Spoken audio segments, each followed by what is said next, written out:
Wyzwania mamy globalne, chyba dla wszystkich sektorów. Najważniejszym to jest na pewno globalne ocieplenie.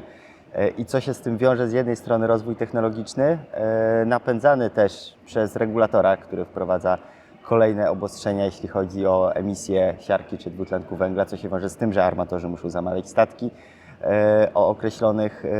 z określonymi technologiami. Stocznie muszą te statki oczywiście budować.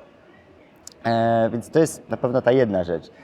Z drugiej strony myślę, że możemy mówić o wyzwaniach geopolitycznych, które również wpływają na szereg procesów w sektorze morskim.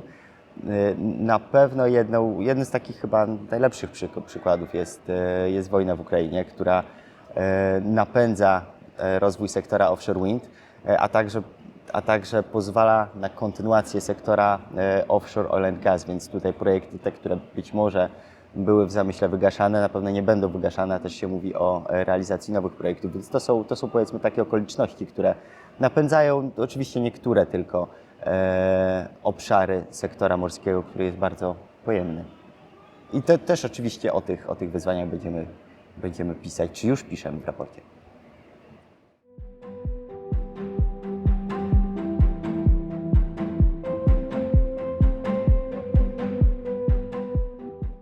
Już jesteśmy lokalizacją, która ma pewną markę, jeśli chodzi o produkcję dla sektora offshore wind.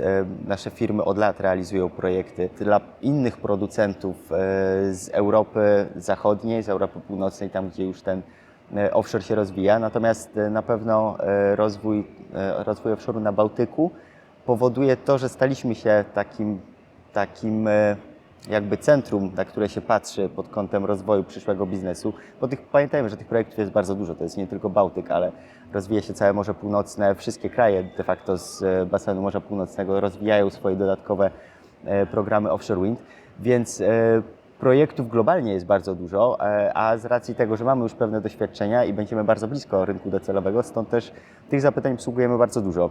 Wystarczy powiedzieć, że w ostatnim roku mieliśmy dwa bardzo fajne wejścia, fajnych projektów inżynieryjnych. Z jednej strony Semco, które u nas będzie docelowo zatrudniać 40 osób i będą realizować właśnie procesy inżynieringowe w kontekście budowy trafostacji offshore'owych naturalnie. No i drugim projektem to jest oczywiście Siemens Gamesa i ich Centrum Kompetencji, 150 osób stricte przy project managementie pod offshore wind. Więc to już się dzieje. Oczywiście obsługujemy też inne zapytania, również produkcyjne, takie stricte produkcyjne, więc mamy nadzieję, że niedługo się będziemy dzielić kolejnymi sukcesami.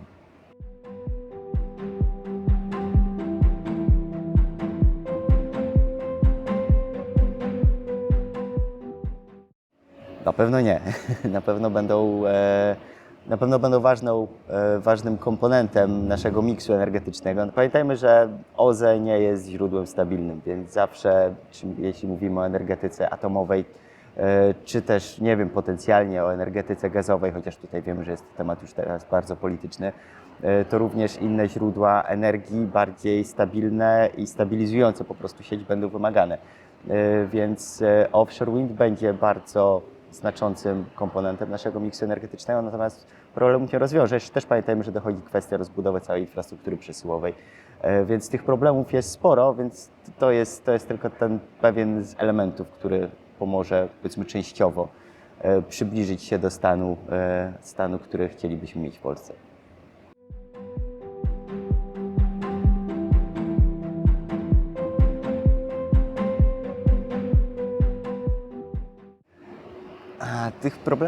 Tych wyzwań jest pewnie kilka, natomiast ja bym się skupił na jednym i chyba kluczowym, bo on determinuje wszystkie inne. Mi się wydaje, że jest to postrzeganie sektora morskiego, które bardzo, tak mi się wydaje, pokutuje przez upadek stoczni pod koniec lat 90. i z tym, że sektor stoczniowy kojarzy się z czymś, czego czasami nie ma. Nawet ludzie w centralnej Polsce myślą, że przecież już się u nas statków nie buduje. A tak naturalnie nie jest, więc mi się wydaje, że największym wyzwaniem jest odczarowanie tego obrazu, jakim jest sektor morski, pod tym kątem, żeby ludzie po prostu chcieli tu pracować, żeby widzieli, że budowa statków, budowa konstrukcji stalowych, projektowanie różnego rodzaju rozwiązań dla sektora morskiego jest naprawdę super ciekawe.